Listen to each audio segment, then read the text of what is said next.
Hello and welcome to another video from the DIY Farmers. Today is the day we have all our parts from Deere for this hydraulic pump and whatever else is on the tractor.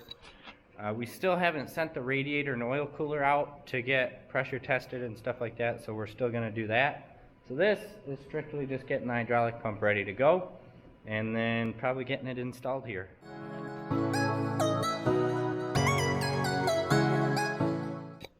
So I have O-rings for every one of these. These all have valves behind them, and I think some are actually just a plug. So I got soapy water here and spraying them down and cleaning them up, and then I'll show you how we get these things replaced. So I have this all cleaned up. We got these plugs, and we're just gonna pop them out. It's 1.25 inch. I'm using a socket and a breaker bar because this one is quite tight. There we go. She busted loose finally. So we're just taking it out. I don't have these silicone things, so we're just gonna leave whatever ones do have them. Oh, I had spring tension behind it. That's why it came out so hard. We're gonna try and salvage the silicone things and then replace the O-rings. Alright, so now we're taking the O-ring off. There's the old one. This one looks okay, so it's not a big deal. There are a couple that are actually leaking. It takes 8 O-rings. There's 8 plugs, 8 of these plugs on there. And roll it out.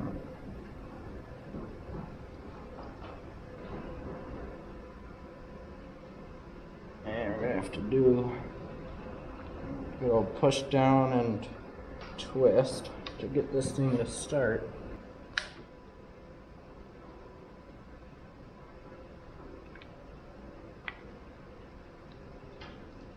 There we go. And we'll get this sucker tightened down. Don't need to over tighten it. That O-ring, you can probably break it by over tightening it. So there's one down. I got 7 more to go, as well as the main.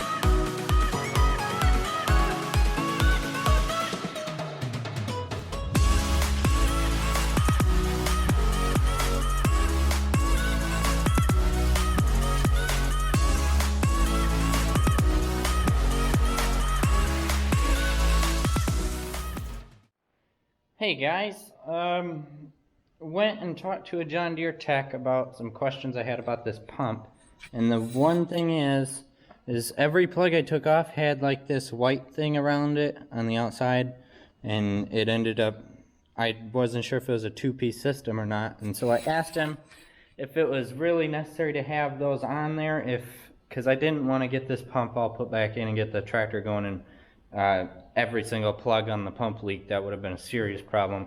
He said he recommended putting them on, and he said it really helped keep the O-ring in one piece and prevent it from tearing. So we got these little white shields, is what John Deere calls them, and they go around that, and they're tapered, and they just protect the O-ring, I guess.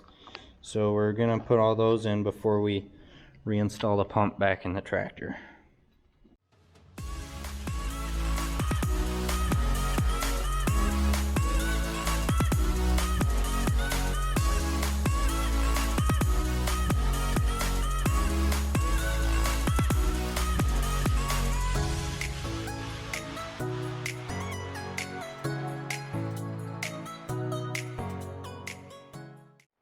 Well, I don't know if you could see that, but while I was getting the last cap in, this cart decided to completely buckle, and the pump went on the floor, hit pretty hard, and I'm hoping it's all right. I've checked it over. I don't see anything visually wrong with it. I was able to get the last plug in. I didn't lose all the pieces out of it, and so now we're gonna hoist it up and get it mounted into place here. I gotta take the bolts out where it goes. There's one here, one there, and the final one's up here under the radiator hose, radiator pipe.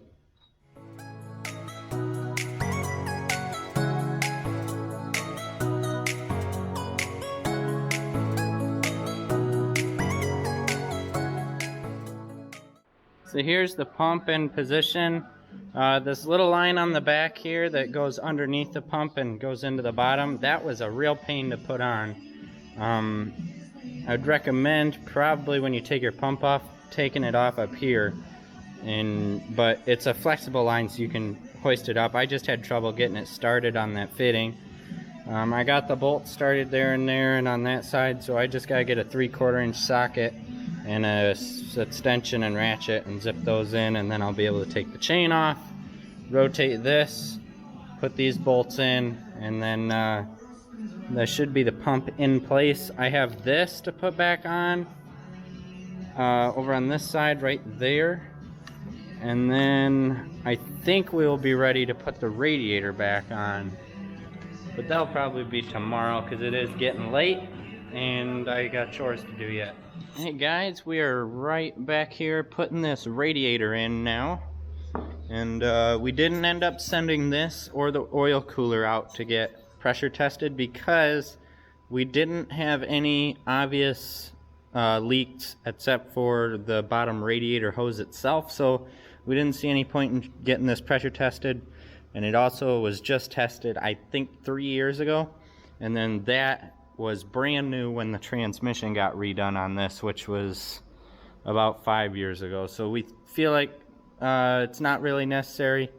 There are quite a bit of bent fins on this, and it was absolutely caked with crud, so we power washed it out. It should be a lot better now. And so we're gonna focus on the radiator though, get this mounted up. It's gonna come in here, set, and mount on these holes that are full of stuff. It sits on these blocks like that, and then on both sides, and then we have new hold downs. This is the old hold down, and we thought it had something wrong with it because the radiator had a lot of forward and backward tilt, but it looks like, looking at the new ones, that the spring's about the same. We were thinking that this might have been compressed a bit, but it doesn't look like it. So we're gonna put the new ones on though. The one bolt was bent, and then we'll see if that does better. It does have that holder that comes back and it clamps down on the fuel tank, so it will be more sturdy once we get the fuel tank on.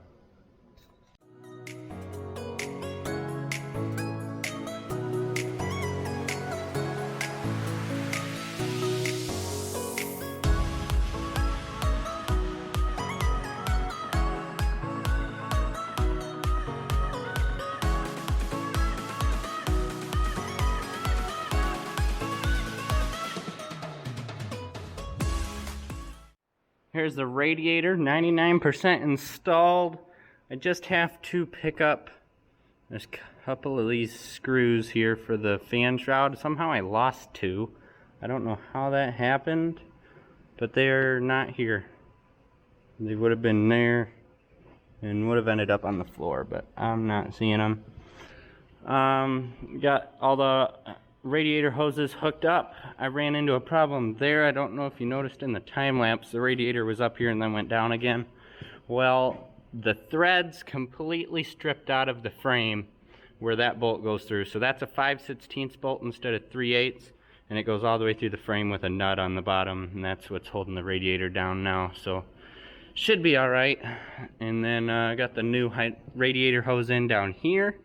And I don't know if I mentioned before, but this has some special bends in it because the radiator and this water pump thing is not lined up. Well, that's not the water pump. This is not lined up straight, but there was a straight piece of hose in there, and it was not sealing up, and it was just dripping constantly. So I got that hose, and it seals up good now. And that is it for the radiator. I'm gonna go pick up a few things, probably pick up antifreeze, and then come back and we will put the oil cooler on next. And then it should just be dropping the fuel tank on and a couple bolts and nuts, and it'll be back to itself, and hopefully, fingers crossed, the pump doesn't leak and I didn't screw anything else up in the process.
And that is the hydraulic pump complete on the John Deere 4960. It is actually surprisingly not leaking. I thought for sure there would be a new leak somewhere else, or I wasn't able to fix the current leak, but it is done. Put back together.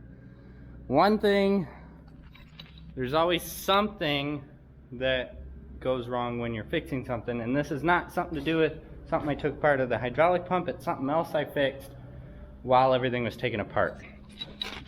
This started shorting out during harvest. I went up under the dash. It spliced into the factory harness, and so I fixed that splice, and I thought everything was still good, but now I don't have my front floods on either fender. So I'm gonna have to trace that down. I'm guessing it's in the dash somewhere like the other thing. I'm guessing I bumped something or screwed something up putting that splice on, and now those aren't working. So I gotta get those done because those lights on the fender make a huge difference and you really can't run without them. So other than that, this thing is ready to go. Well, no, I got to fix the lights and I got to change the hydraulic filter, but the oil's been changed, fuel filter's been changed. Everything is ready to go except for those two things. So thank you guys for watching. Please like, comment, and subscribe, and I'll see you next time.